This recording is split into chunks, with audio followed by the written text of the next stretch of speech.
¿Cómo andan? Bienvenidos y bienvenidas a la edición central de MBD Noticias en la pantalla de TV Ciudad. ¿Cómo andas, Natalia? Bien, ¿y tú, Martín? Todo bien. Un panorama negro, te diría, o rojo. Sí, uno dice todo bien por costumbre, pero sí, claro, ahí diste el pie con respecto a uno de los temas que no son gratos que hay que mencionar de arranque, porque rige a esta hora una alerta roja en buena parte del país. Sí, alerta roja en el suroeste y centro del país por tormentas y vientos fuertes, que se actualizará a las 21:30. En el resto del país, alerta naranja. Sí, sí, el límite de esa franja roja casi que coincide con el límite en el mapa de Montevideo hacia el oeste, de manera que formalmente Montevideo no está bajo la alerta roja, pero en realidad estos fenómenos se mueven y por eso hay que tomar las precauciones del caso sin perjuicio de lo dicho para el resto del país. Y tenemos otro asunto que también.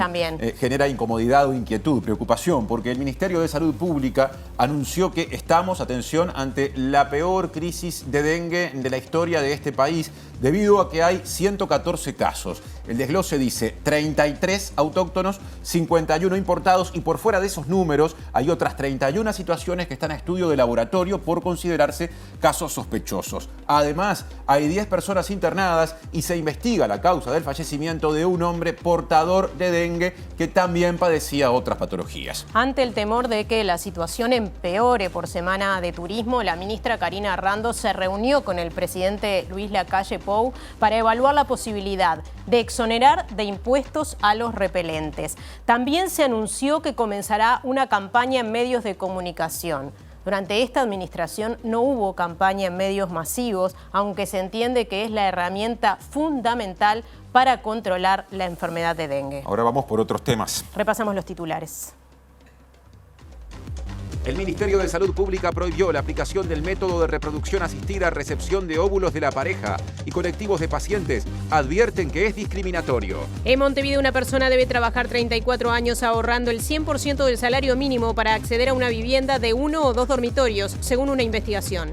La confianza de la gente en el Servicio de Salud de Uruguay cayó 12 puntos desde el año 2011, según un informe de la Organización para la Cooperación y el Desarrollo Económico, OCDE. Docentes de secundaria realizarán un paro de 24 horas el 17 de abril, debido a dificultades en el comienzo de clases y en rechazo a la forma de tratamiento del nuevo estatuto docente. Familias de alumnos y alumnas sordas que concurren al Liceo 27 denuncian que faltan docentes para 18 materias debido a que hubo renuncias masivas. La polémica ley de Texas que permite a la policía estatal detener y expulsar a los migrantes que crucen ilegalmente a Estados Unidos desde México quedó suspendida a última hora.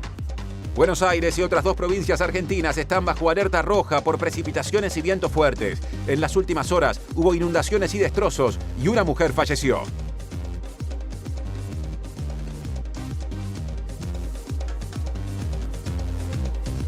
Como todos los días, saludamos a quienes nos están viendo a través de la pantalla de TV Ciudad, también a través de tvciudad.uy, en vivo por YouTube, y a quienes nos escuchan por Uniradio, la radio de la Universidad de la República, 107.7 FM o uniradio.edu.uy. Salimos al gris día, Martín. Y nunca tan bien dicho, porque las condiciones del tiempo hacen que haya adelanto de Julieta Núñez Tomás, que está cerca de las personas que trabajan desde ámbitos del gobierno en este asunto. Julia, adelante, ¿cómo andás? Vamos a ver lo que decían recién desde... ¿Cómo estás, Martín? Así es, acaba de terminar hace unos minutos nada más una conferencia conjunta del SINAE, la DINAGUA y INUMED. Se alertó por un nuevo aviso que arrancó ya a las 18:30 horas y se va a extender hasta las 5 de la mañana para tener una precaución, una alerta roja. Suroeste y centro del país a lo largo de la tarde, de la noche y madrugada va a ir extendiéndose hacia el norte. Atención, porque las recomendaciones son de no circular en los departamentos donde está vigente esta alerta roja, que, como decíamos, se va a ir moviendo. Fuerte tormenta con rachas de viento, granizo, lluvia especialmente intensa, probabilidad también de inundaciones. Lo desarrollamos en unos minutos. Bien, y les contamos a modo de adelanto que el Sindicato de la Construcción hizo un paro parcial por la reciente muerte de un trabajador en una obra de Ciudad de la Costa, y el Sindicato Nacional de Docentes de Secundaria también anunció un paro para el mes que viene, entre otras cosas, en denuncia de varios problemas en el inicio de clases. Acabamos de marcar un paro para el 17 de abril, que en la noche de ayer lo trasladamos al resto de los sindicatos de la educación para que tomen posición y tratar de articular El segundo elemento importante es que nosotros venimos denunciando una situación de inicio de curso, selección de horas muy compleja desde el mes de diciembre.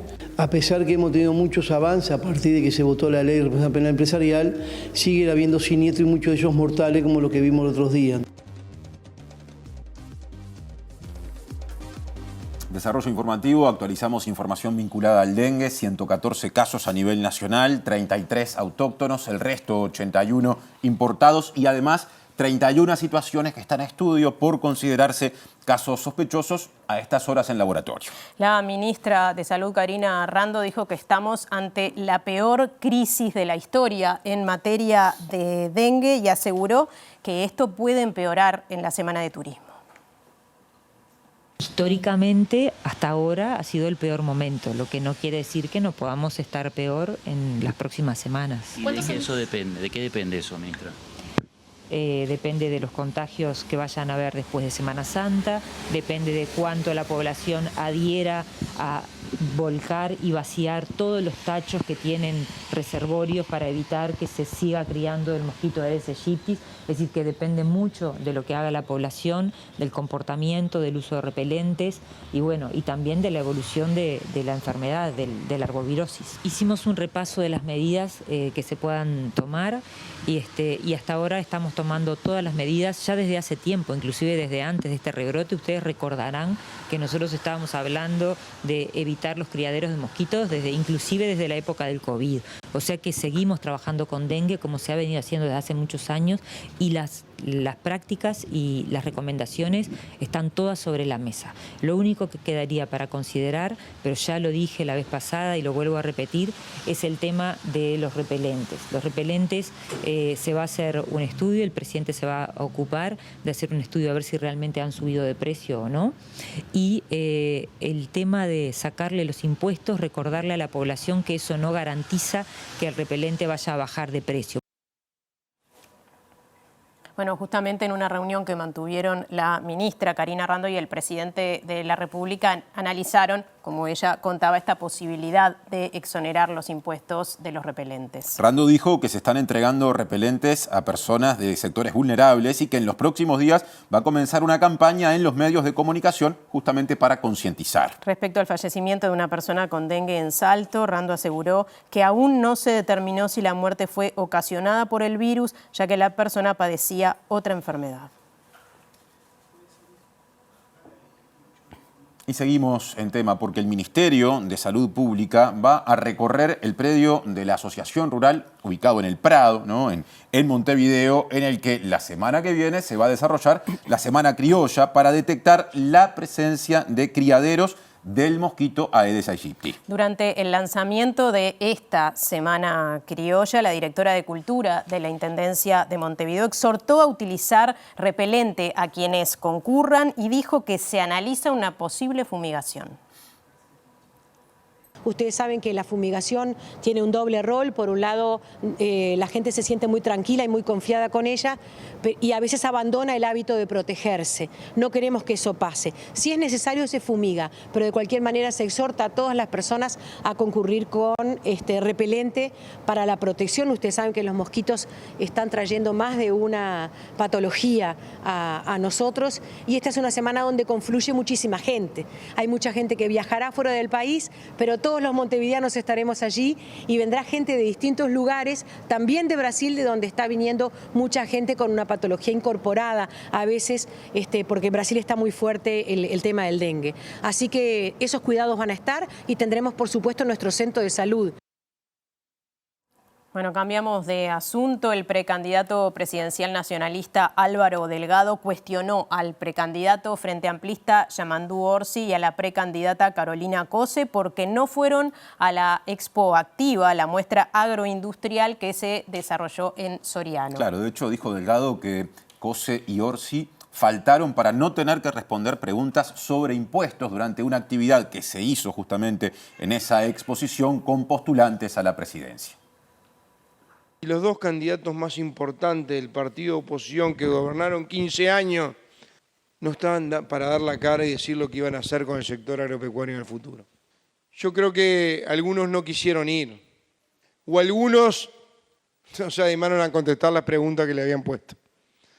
porque tenían que decir clarito qué iban a hacer con los impuestos. Y la verdad que en el Frente Amplio ese tema no está tan claro, porque algunos dicen que no lo pueden descartar y otros dicen que hay que recalcular los impuestos. Y la verdad, nosotros fuimos claritos, no vamos a subir los impuestos en el Uruguay. Si bien el senador y precandidato presidencial frente amplista Mario Vergara concurrió a la actividad, Delgado aseguró que la ausencia de Orsi y COSE es una falta de respeto al sector productivo y que afecta a todo el Frente Amplio. Ni siquiera tener 10 minutos para estar con los demás precandidatos a decirle al país qué es lo que van a hacer en 3 temas importantes, nada más ni nada menos, con los impuestos del agro, con la competitividad del agro y con el tema de la industria frigorífica, que fue la tercera pregunta. Y el presidente de la Unión de Exportadores, Facundo Márquez, llamó a que las y los precandidatos no se limiten a decir qué harán con el sector productivo, sino que expliquen cómo lo harán. A través de la red social X, dijo que hablar de baja de costos, reducción de déficit fiscal o promoción de la competencia sin dar esa explicación es un lugar común.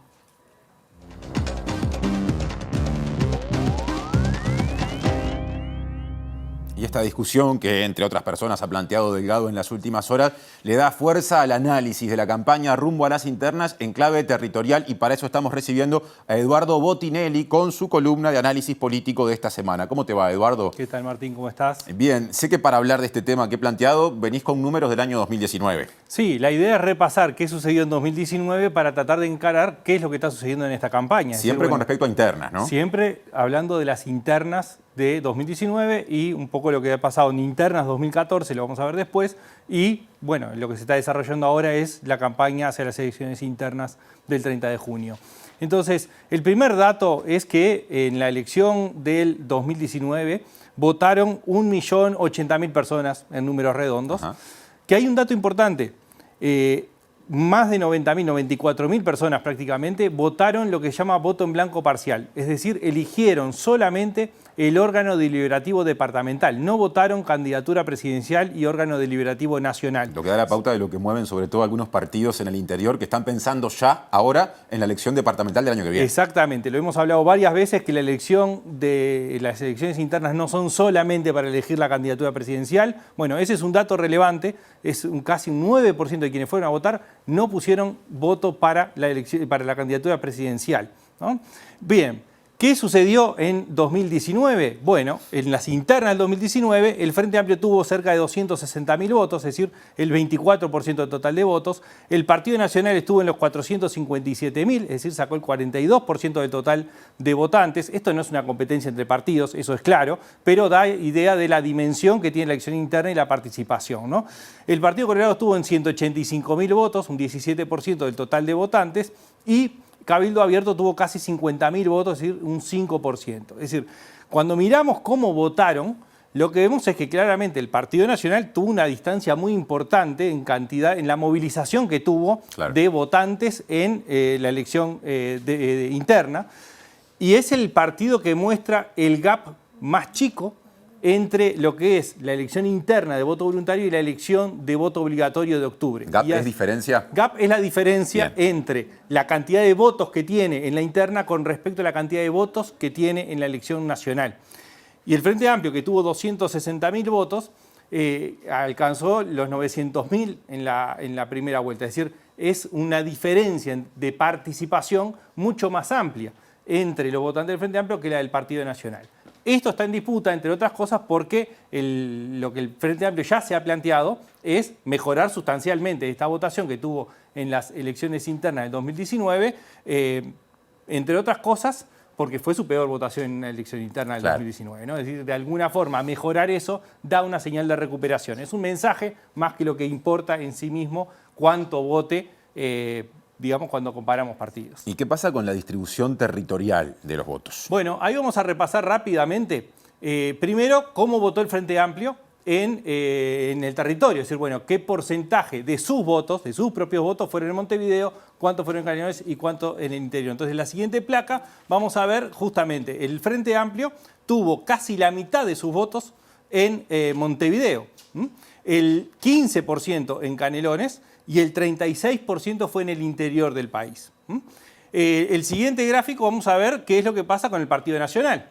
El Partido Nacional tuvo un 25% de sus votos en Montevideo, un 13,5% en Canelones, es decir, Canelones es similar, la proporción de votos, esto es la proporción de votos que cada partido tiene territorialmente.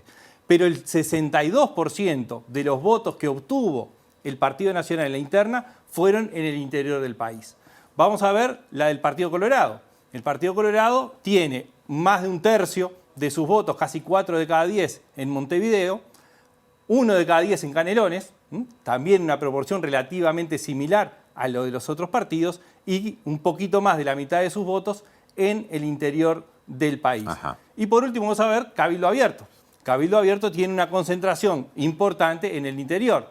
Las 2/3 partes de sus votos vinieron del interior del país, la cuarta parte, el 26%, en Montevideo y un 10% en Canelones. Es una distribución del voto territorial, la de Cabildo Abierto, similar a la de la interna de ese mismo año, 2019, del Partido Nacional, pero con menos niveles de apoyo. Sí, claro, menos votos, pero la distribución de sus propios votos es similar a la del Partido Nacional, ¿no? Entonces, lo que vemos, lo vemos muy rápidamente porque hay una cuestión de tiempo, es que mientras el Frente Amplio tiene una concentración importante en Montevideo y la suma con Canelones, el resto de los partidos tienen una mayor participación de sus propios votos en el interior por sobre Montevideo. Entonces, eso da primero una pauta inicial de cómo se disputan los electorados para la movilización en las elecciones internas y también algunos cambios que se dieron entre 2014 y 2019. Claro.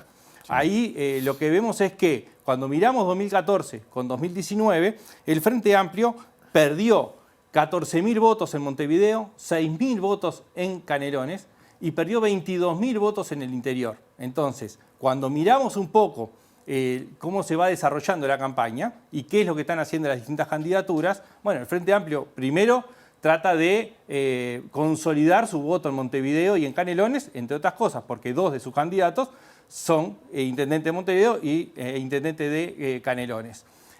Pero claramente hay un despliegue territorial importante de todas las candidaturas, pero también del Frente Amplio, en el interior del país, buscando recuperar votos que perdió en las elecciones internas. Pero también enfocado territorialmente en que el Frente Amplio tiene una participación mayor en lo que podemos llamar la L o el litoral más el sur del país, ¿no? Bien, interesante, Eduardo, para seguirlo analizando porque faltan todavía 3 meses largos para las internas y hasta la semana que viene. Nos vemos la semana que viene. Seguimos haciendo MBD Noticias. Presenta Antel, socio de tu negocio. Seguimos hablando de política partidaria porque el precandidato nacionalista Jorge Gandini presenta en este momento el equipo técnico que trabaja en su programa y allí está Martín Duarte. Adelante, Martín. Aquí para toda esta cantidad de gente, pero acabamos de recibir líneas programáticas. Minutos por el precandidato Jorge Gandini, que le agradecemos estos minutos previos a lo que va a ser este lanzamiento. Bueno, Jorge, presentación de equipo técnico y las líneas programáticas que tienen que ver con tu precandidatura. ¿Qué compañeros, qué equipo te va a estar justamente acompañando en este camino? Todos los que están invitados, si ustedes pueden ver acá, están vinculados a los equipos. Son todos técnicos, profesionales, expertos en algún área. Hay una mesa de unos 15 compañeros donde hay gente destacada, la ministra Elisa Facio, Mariana Weinstein de la directora de Cultura, Willy Rey, el director de Patrimonio, García Trovero de MEVIR, etc.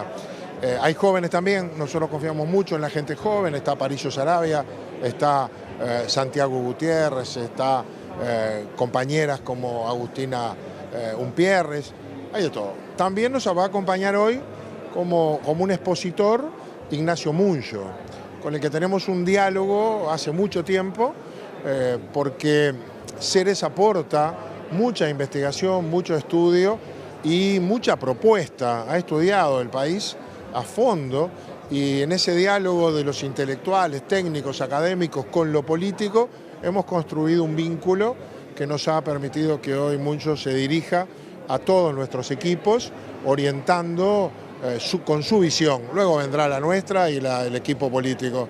pero es un día de mucha lluvia, pero con mucha gente que ha venido igual. ¿Cuáles son los ejes que a nivel de la propuesta de Gandini serán los diferenciales en la interna del Partido Nacional? Llegó algunas propuestas que incluso presentaste al propio presidente de la calle Pou en materia de seguridad que hicieron un poco de ruido en la interna, ¿no? Y va a haber otras que hagan ruido en la interna. ¿Por ejemplo?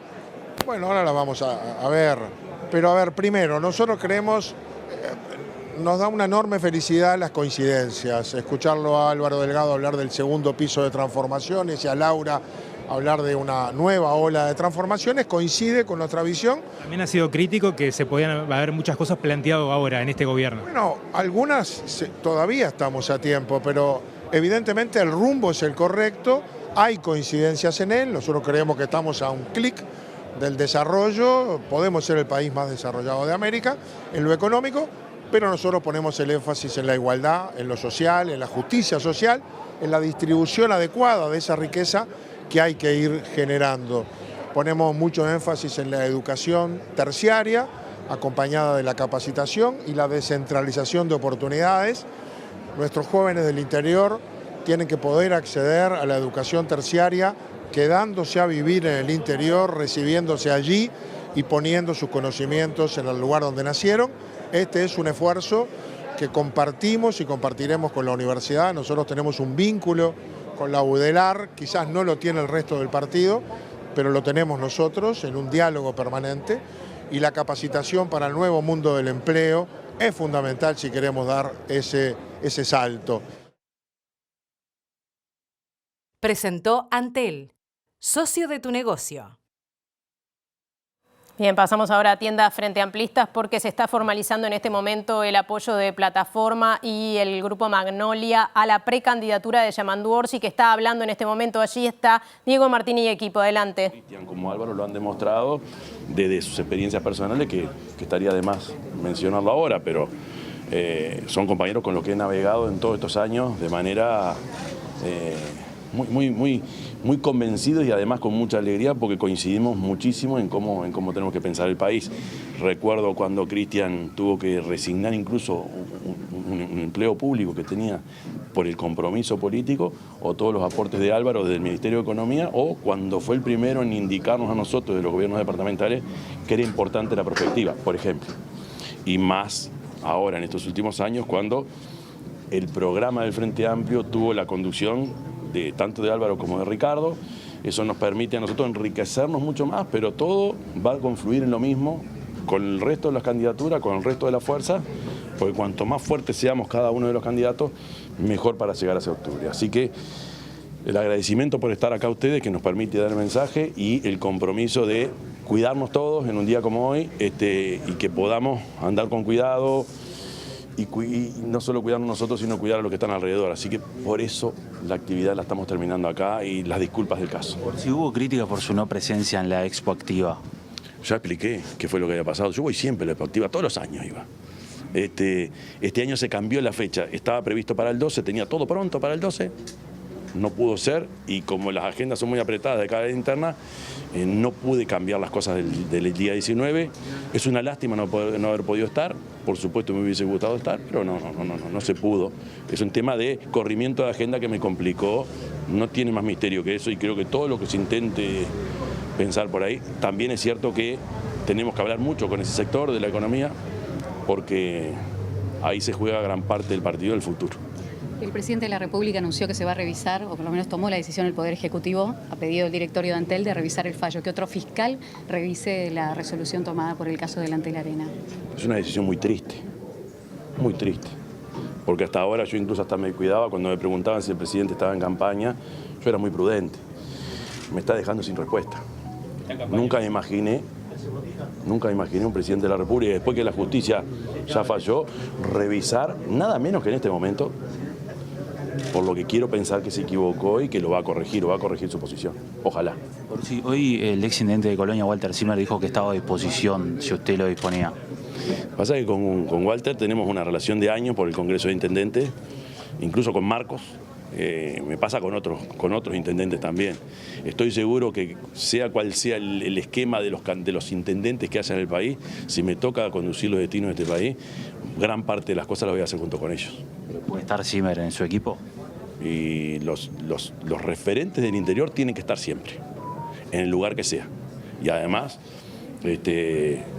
son temas internos de los partidos, pero hemos aprendido muchísimo con los distintos actores de otros partidos que les toca esa responsabilidad. Tamanduo Orsi, candidato presidencial del Frente Amplio, hablando de eventuales incorporaciones o apoyos extrapartidarios, aunque por lo que dijo todavía no había nada demasiado encaminado. Y como penúltimo tema mencionó otra cosa, ¿no? Y es la decisión del directorio de Antel, luego de una intervención del presidente Lacalle Pou, de presentar nuevamente ante la justicia la denuncia vinculada al proceso de construcción del Antel Arena para que se reexamine. Y de eso habló otro precandidato frente amplista, el senador Mario Vergara. Exacto, justamente porque el presidente pidió que se utilizaran todas las vías posibles para reflotar esta denuncia.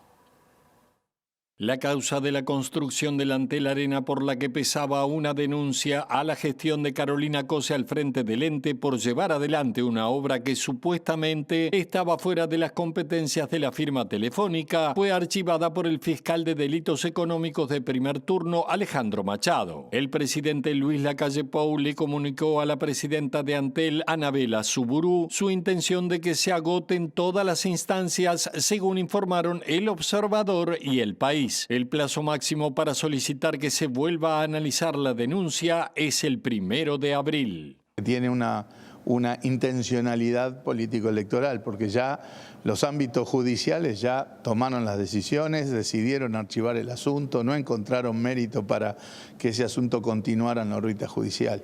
Si se quiere revolver por enésima vez este tema, bueno, evidentemente tenemos que pensarlo como un anuncio con intencionalidad político-electoral. ¿Entra en la campaña el presidente entonces? Bueno, implícitamente puede que sí, ¿verdad? Pero bueno, esa es la percepción que uno tiene con respecto a este tema puntual. Otro asunto, el ministro del Interior, Nicolás Martinelli, concurrió a la Comisión Parlamentaria de Control y Supervisión del Sistema Nacional de Emergencia para informar sobre la presunta investigación realizada al periodista Eduardo Pérez. Sí, y el diputado frente amplista Mariano Tucci dijo que las explicaciones del ministro Martinelli no fueron claras. Mucha contundencia para defender el procedimiento administrativo interno, que está muy bien, que corresponde. Muy poca claridad para contestar las 20 preguntas que el Frente Amplio le trasladó para conocer si efectivamente esa instrucción administrativa incluía la investigación de un periodista. En ese sentido, yo quiero agregar que hay un reconocimiento de que ese reporte que se hizo público a través de las redes sociales del periodista existe, es real. Y en la medida de que es real, uno puede inferir que esa ficha está incluida dentro del reporte que quien instruyó el sumario ha dicho en la comisión que el reporte que se ha difundido a través de las redes sociales es verídico. Heber informaba o indicaba que es información pública que está disponible en Internet. Esa es la interpretación que hace el senador Heber y la respetamos, no la compartimos, lo hicimos explícito en el seno de la comisión. Naturalmente existe una ficha hecha al periodista, es parte de ese reporte, pero queremos prestarle atención al detalle de lo que se ha informado en la comisión cuando tengamos la versión taquigráfica. Lo decíamos en el inicio de esta edición, rige a esta hora una alerta roja en la zona suroeste y centro del país. ¿A qué alcance tiene? ¿Hasta qué hora? ¿Cuáles son las recomendaciones? Julieta Núñez Tomás nos cuenta.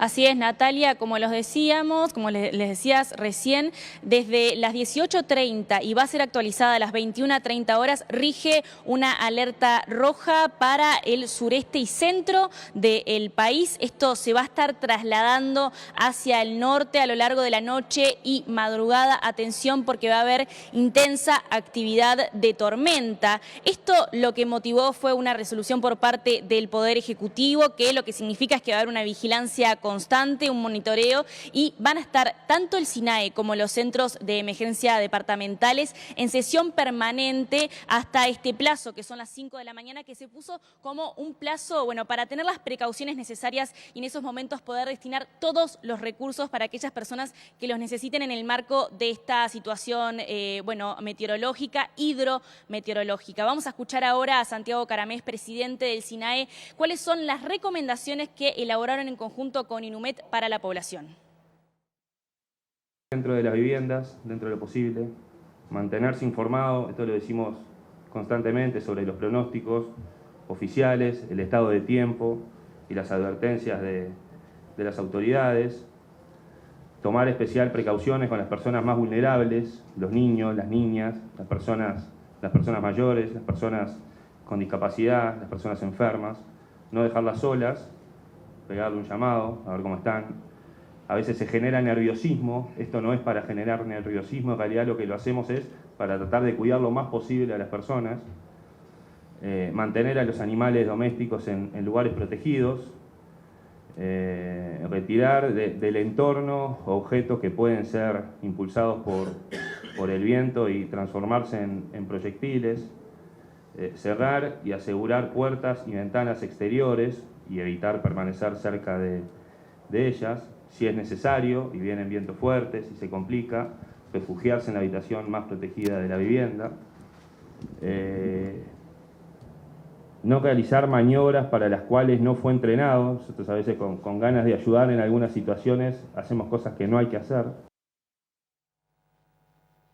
La recomendación en ese sentido del SINAE es no circular, mantenerse dentro de los hogares para los departamentos en los que está vigente esta alerta roja. En ese sentido, el Poder Ejecutivo exhorta a la actividad privada a suspenderla y debe suspender la actividad pública. Es en ese sentido que están pensando de alguna manera, qué es lo que va a suceder con la educación y con algunos trabajos que se desarrollan durante la noche. Esta alerta roja, como decíamos, está vigente para todo el departamento de Colonia, Durazno, Flores, Florida, La Valleja, Paysandú, Río Negro, San José, Soriano y algunas localidades de Tacuarembó, 33, Canelones y Cerro Largo. Como les decía anteriormente, esto va a ir evolucionando hacia el norte del país, se va a ir desplazando desde Argentina hacia Brasil, así que seguramente en las últimas horas de la madrugada el peligro haya pasado, pero desde el INUMET lo que informaban es que esta tormenta en particular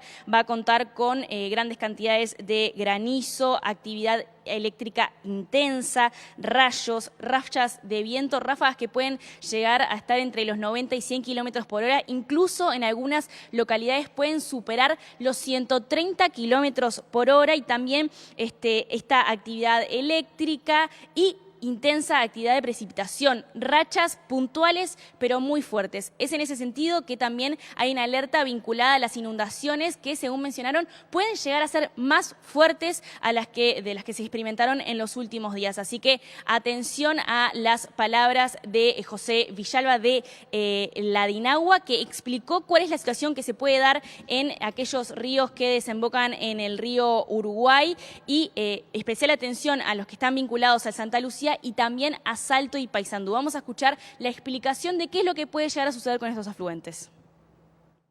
En los últimos días, debido a lo acumulado de lluvias, se ha registrado la crecida en los ríos, principalmente en la zona sur, que transitan en los departamentos de Colonia, San José y el Santa Lucía. Y estos ríos actualmente están en ascenso debido a las lluvias de los últimos días. Entonces, el panorama que tenemos a las próximas horas, en base a lo que nos da el pronóstico del INUMET, es que si se llega a dar este núcleo de tormenta en algunas localidades del sur, eso facilita la generación de escorrentía y pueden haber ascensos de nivel nuevamente en los ríos y arroyos que transitan en esa zona.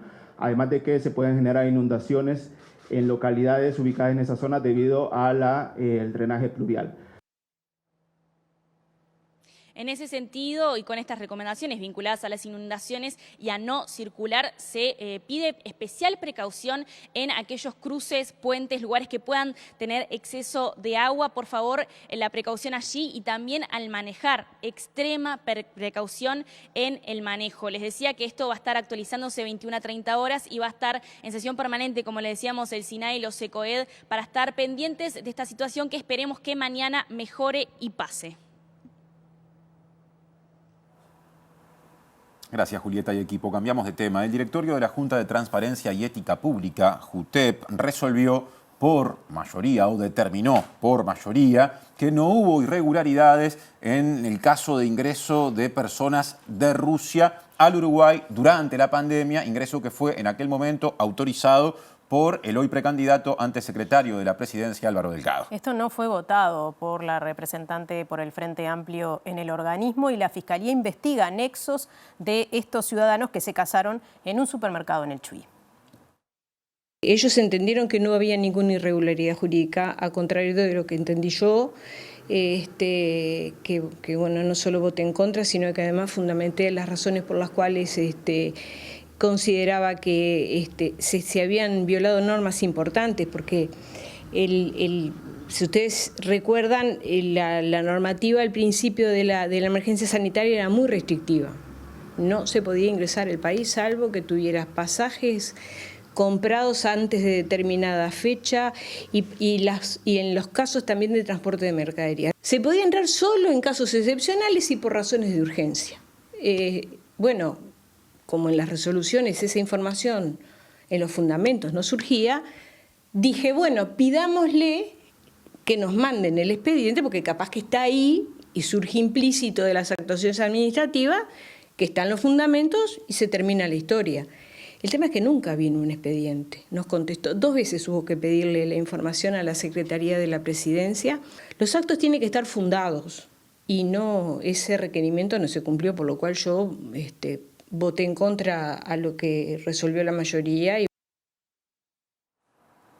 Bien, y agregamos que la fiscal Sabrina Flores archivó la denuncia realizada por el exdirector de policía, Mario Lallera, por supuesto espionaje, según confirmó la propia fiscal a MB Noticias. Contexto, porque esto pasó ya hace un tiempo, ¿no? Lallera realizó una denuncia tras aparecer mencionado en chats del ex jefe de la custodia presidencial, Alejandro Astesiano, cuando un ex integrante del equipo de seguridad del barrio privado La Tahona le ofreció justamente información sobre él. Bien, cambiamos de asunto. Una investigación coordinada por la plataforma Distintas Latitudes determinó que para comprar una vivienda de 1 o 2 dormitorios en la región se precisa el dinero equivalente a ahorrar 100% del salario mínimo durante 33 años. Según ese informe, Montevideo, no ya Uruguay, la capital, está por encima de ese promedio porque se precisa el mismo ahorro, pero durante 34 años, 3. ¿Dónde vamos a vivir? Esta pregunta intenta responder una investigación regional que contó con un equipo de 45 periodistas de 16 países de la región. La investigación concluye que si una persona latinoamericana de 25 años ganara un salario de $400 y destinara el 100% de sus ingresos a la compra de una vivienda de 55 metros cuadrados, en promedio terminaría de pagarla cerca de sus 58 años. Si usara únicamente el 25% de ese sueldo, cumpliría su meta a los 158 años. En Uruguay el salario mínimo es el más alto de los países estudiados, pero el metro cuadrado también es el más alto, superando por más de $600 al segundo más caro, Chile. Esto hace que en Montevideo se necesite trabajar 34,3 años ahorrando el 100% del salario mínimo para comprar una vivienda de entre 1 y 2 dormitorios. Si se ahorrara el 25%, serían 137 años. Facundo Verdún, uno de los periodistas uruguayos que participó de esta investigación, relató desde el exterior para MBD Noticias las principales soluciones que se hallaron para este problema en la región, entre ellas el cooperativismo. Todos nos ponemos a pensar, ¿qué va a pasar cuando el día de mañana yo tenga que buscar un lugar para vivir o quiera tener mi lugar propio para vivir? Bueno, se complica la cosa. ¿Cómo puedo llegar hasta ahí? Yo solo no voy a llegar a acceder a una vivienda. Entonces la tendencia que veíamos era tender a lo colectivo, tender al recibir ayuda o al aportar desde lo individual a una solución habitacional grupal. La respuesta que vemos es, unos dan a lo colectivo, después de ahí se logra el resultado, pero de lo colectivo nacen otras soluciones nuevas también. O se allanan caminos. Ahora agenda educativa, porque familias o familiares de personas sordas que concurren al Liceo 27 de Montevideo dicen que allí faltan docentes de 18 asignaturas. Laura Boccalini, madre de una de las estudiantes, señala que esto provoca desmotivación y que la situación se debe a la falta de planificación debido a que la comunidad sorda históricamente concurría a los liceos 32 y Yaba. Pero hay una renuncia de profesores masiva. Hay muchos profesores certificados, hay muchas clases con faltas de profesores, o sea, muchas materias, cuarto le falta 6 materias, a octavo le está faltando 3 materias y así están todos los grados. Los profesores toman para el Liceo 27, pero al llegar al liceo se encuentran con que los chiquilines son sordos y ahí es cuando renuncian. Y pues claro, ellos no toman, porque es un liceo que es extraedad, o sea, están acostumbrados a ir y a tomar con gente grande en realidad. Hay 160 alumnos oyentes en ese liceo que comparten con 38 alumnos sordos. En el caso de los 4 grupos destinados para la comunidad sorda, séptimo tiene vacantes de profesores en 3 materias. En octavo la vacante de profesores se da en 4 disciplinas. En noveno son 5 las materias que no comenzaron. Y los alumnos que cursan cuarto año del programa de educación medio superior, previo a la reforma educativa, tienen el faltante de 6 materias. No han tenido un día que tengan todo el horario como para, van por 1 hora, que sería media hora, o sea, porque el horario lo acortaron. Las clases son de 35 minutos. La primera semana no tuvieron clase. Tuvieron talleres y esta semana han ido por 1 hora a una clase, entran 8:30, salen a las 9 y así están todos los días. Es doloroso ya tener que pelear por un derecho de un niño, de un chiquilín, adolescente que quiere estudiar. Ellos ya de por sí tienen muchas limitaciones, les cuesta más que a los oyentes, obviamente, y todas estas trabas que están poniendo a ellos les complica un montón. Y atención porque el Sindicato Nacional de Docentes de Secundaria hará un paro de 24 horas el 17 de abril, por lo que se define como dificultades en el inicio de clases y en rechazo a la forma en que se está tratando el nuevo estatuto docente. Habló el secretario general del sindicato, Emiliano Mandassen, y dijo que la velocidad a la que se procesó ese documento obedeció a los tiempos electorales de Robert Silva, hoy precandidato presidencial colorado y en el pasado presidente del CODICEN de la ANEP. Acabamos de marcar un paro para el 17 de abril, que en la noche de ayer lo trasladamos al resto de los sindicatos de la educación para que tomen posición y tratar de articular. El segundo elemento importante es que nosotros venimos denunciando una situación de inicio de cursos y elección de horas muy compleja desde el mes de diciembre. Hemos recibido algunas respuestas y algunos acuerdos hemos establecido que después no se cumplen. Un ejemplo muy claro es el tema de las renuncias. Tenemos una gran cantidad de compañeros y compañeras, especialmente jóvenes, madres, que se les está obligando a renunciar cuando llegan con su designación de horas porque los horarios están armados. Hay un acuerdo para que eso no ocurra y se termina forzando la renuncia y sancionando a las compañeras y a los compañeros. El otro elemento que nos preocupa es la sobrepoblación de grupos. Los estudiantes que van a rebotar de la UTU nos preocupa muchísimo también. Hay problemas de infraestructura bastante importantes y lo más preocupante es que se admiten los errores y después se sale a decir que no existen, pero además hay un reconocimiento de las jerarquías que los mandos medios muchas veces no acatan los acuerdos establecidos ni las órdenes que vienen de las jerarquías más elevadas de la educación. Presenta Mercado Agrícola de Montevideo, en el corazón de un barrio donde late la ciudad. Mercado de Historias. Mercado de Historia.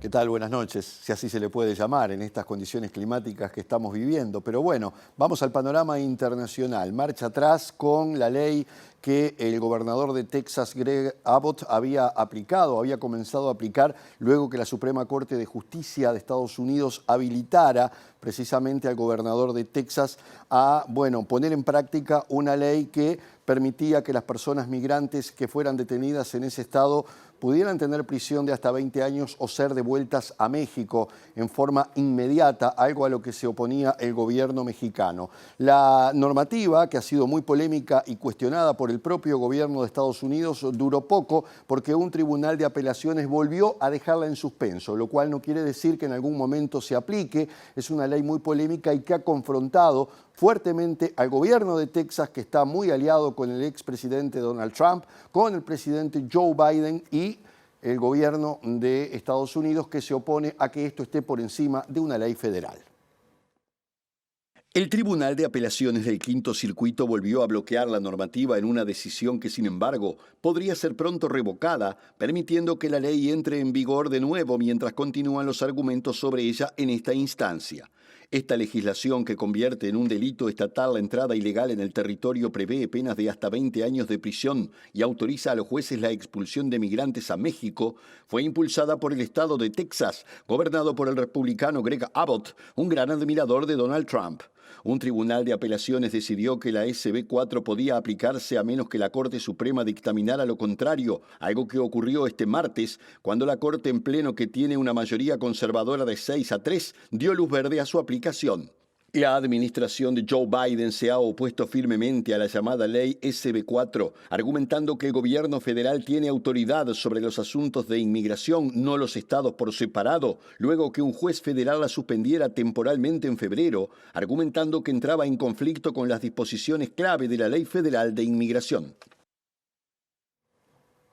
Siempre dicen que lo que ocurre en Argentina termina ocurriendo en Uruguay, y eso es lo que está pasando ahora. Alerta roja, advertencias meteorológicas. En Argentina hasta las 9 de la noche hay una alerta roja para Buenos Aires y unas cuantas provincias que se han visto afectadas en las últimas horas por lluvia, granizo, vientos. Hay una persona que ha muerto en la ciudad de Rosario, hay otro desaparecido y las advertencias, bueno, están en todos lados. Se han suspendido vuelos, se han cortado líneas de metro o de subte, entre otras situaciones que se han planteado a raíz de las lluvias, además, por supuesto, del tema del dengue, que sobrevuela toda la situación por las altas temperaturas y la humedad reinante.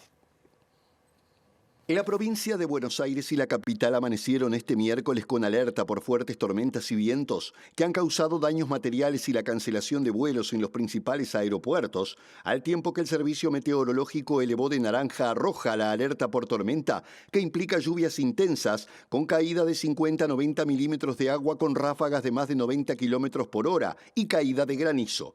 La alerta, que alcanza a las provincias de Buenos Aires, Santa Fe, Entre Ríos, Córdoba y La Pampa, se refiere a fenómenos que pueden ser peligrosos para la sociedad, la vida, los bienes y el medio ambiente, mientras que, de acuerdo a la información difundida por Defensa Civil de la provincia de Buenos Aires, durante la tarde seguirá la alerta roja por tormentas fuertes hasta las 21 horas. Los aeropuertos de Ezeiza y Aeroparque informaron que debido a las condiciones meteorológicas los vuelos pueden verse afectados con demoras o cancelaciones, al tiempo que más de 76.000 usuarios se encontraban sin servicio eléctrico esta mañana en el área metropolitana de Buenos Aires, según el ente regulador de la electricidad. Además de las intensas lluvias que no dan descanso desde la semana pasada y dadas las altas temperaturas, se agrega el riesgo de crecimiento en las cifras de dengue, dado que hay más de 120.000 casos positivos y 79 fallecidos a nivel nacional. El secretario de Estado norteamericano Antony Blinken emprendió su sexto viaje a Oriente Medio para tratar de lograr una tregua entre Israel y Hamás. Llegó a Arabia Saudita, luego irá a Egipto para intentar llevar a Israel a la mesa de negociaciones, algo que Israel ha aceptado por lo menos en Qatar en los próximos días. Mientras tanto, el número de muertos en el enclave palestino se acerca a las 32.000 personas y Netanyahu sigue insistiendo con su avance terrestre en la ciudad de Rafah. Mientras el jefe de la diplomacia norteamericana intenta generar una pausa en las hostilidades, las tropas de Israel continúan el asedio contra el enclave palestino, donde según el ejército sus militares mataron a 90 personas que asegura eran hombres armados y arrestaron a 160 en su nueva ofensiva contra el hospital Al-Shifa en el norte de Gaza, que inició hace 2 días. Blinken llegó hoy a Arabia Saudita, primera parada de su sexta gira por la región desde que se inició el conflicto en curso, en un nuevo intento de Washington por lograr una tregua presionando por un acuerdo al ejército israelí y a Hamás que garantice una pausa temporal en los ataques, la liberación de los rehenes en poder del grupo islámico y esfuerzos para llevar urgentemente ayuda humanitaria a la población civil. Está previsto que después de reunirse con los líderes de Arabia Saudita, el máximo representante de la diplomacia estadounidense se dirija a Egipto para proseguir las conversaciones sobre acuerdos para la gobernanza, la seguridad y el desarrollo de Gaza, una vez que concluyan las actuales hostilidades. Aunque Netanyahu no da muestras de ceder para frenar su ofensiva, una delegación de su país participará en las conversaciones sobre un alto al fuego que se reanudaron esta semana en Qatar, al tiempo que el gobierno israelí aceptó enviar un equipo a Washington para discutir con funcionarios del gobierno de Joe Biden sobre su polémica operación terrestre en la ciudad de Rafah. Presentó Mercado Agrícola de Montevideo, en el corazón de un barrio donde late la ciudad. Mercado de Historias. Mercado de Historia. Hasta aquí el primer bloque de hoy. Pero después de la pausa hay mucho más.